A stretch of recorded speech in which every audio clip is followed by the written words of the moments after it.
বলেছে অঙ্কে আমিনা বিবির বেতন দৈনিক 200 টাকা। তার বেতন 10% বৃদ্ধি পেলে পরে 10% হ্রাস পায়। তার বর্তমান দৈনিক বেতন কত? এই অঙ্কটা একটা অন্য প্রসেসে করব, যেটা হচ্ছে যার নাম হচ্ছে সাকসেসিভ ডিসকাউন্ট। সাকসেসিভ ডিসকাউন্ট দিয়ে একটা শুধু এই অঙ্কটাই হবে না, অনেকগুলো অঙ্ক হবে। যেমন কোনো বর্গক্ষেত্রের যদি একদিকে একটা আয়তক্ষেত্রে যদি একটা বাহু বৃদ্ধি পেলো আর দৈর্ঘ্য বৃদ্ধি পেলো, প্রস্থ হ্রাস পেলো, বা কারোর বেতন হচ্ছে এদিকে 10% বৃদ্ধি পেলো, ওদিকে 20% হ্রাস পেলো, তখন আমরা সাকসেসিভ ডিসকাউন্ট লাগাবো। সাকসেসিভ ডিসকাউন্ট লাগালে কি হবে দেখো, সাকসেসিভ ডিসকাউন্টের রুলস হচ্ছে A plus B plus A plus A into B by 100। তো এখানে আমার যদি 10%, এখানে এ যদি 10% বৃদ্ধি পাচ্ছে তাহলে +10, এখানে বলছে মাইনাস এই 10% হ্রাস পাচ্ছে, তো ওই জন্য আমি প্লাস আছে তো -10 প্লাস এ ইন্টু মানে এর জায়গায় 10 গুণ বি এর জায়গায় -10 বাই 100।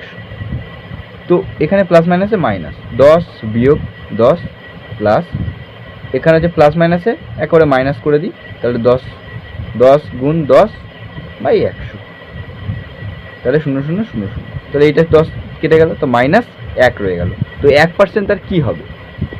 1% তার হ্রাস হবে। ঠিক আছে, সবসময়ের জন্য সেক্ষেত্রে যখন 10% বৃদ্ধি হচ্ছে বা 10% হ্রাস হচ্ছে, কী করে বুঝবো? এই যে মাইনাস চিহ্নটা যদি থাকে তাহলে আমার হ্রাস হচ্ছে, আর যদি প্লাস যদি থাকতো +1% তাহলে 1% আমার বৃদ্ধি হতো। যদি মাইনাস চিহ্ন আছে সেক্ষেত্রে আমার হ্রাস হচ্ছে, আর যদি প্লাস চিহ্ন থাকে তাহলে আমার বৃদ্ধি হচ্ছে। তাহলে 100-র মধ্যে আমার 1% হ্রাস হচ্ছে, তাহলে 100-র মধ্যে যদি আমার 1% হ্রাস হচ্ছে মানে 1% কমছে। ঠিক আছে, তাহলে 200-র মধ্যে কত কমবে?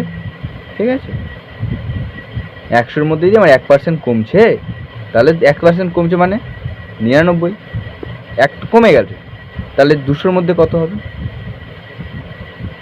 তো 99, এটা চতুর্থ পদ যদি ধরে নিই তাহলে 99 গুণ 200 বাই 100, 0 0 0 0, 9 দুগুণ 198, এটা হচ্ছে আমার আনসার। এটা আমার করার একটাই কারণ যে যখনই কোনো পরীক্ষায় যদি এরকম 10% বৃদ্ধি পেলো আবার 10% হ্রাস পেলো, তখন আমরা সঙ্গে সঙ্গে সাকসেসিভ ডিসকাউন্ট লাগাবো। তাহলে আমার টোটাল ওভারঅলটা কত পার্সেন্ট লাভ হচ্ছে বা কত পার্সেন্ট বৃদ্ধি পাচ্ছে বা হ্রাস পাচ্ছে আমরা বুঝতে পারবো। তাহলে আমার -1% হ্রাস পাচ্ছে, মাইনাস থাকলে হ্রাস। Thank you. কোনো অসুবিধা হলে কমেন্ট বক্সে জানাবো।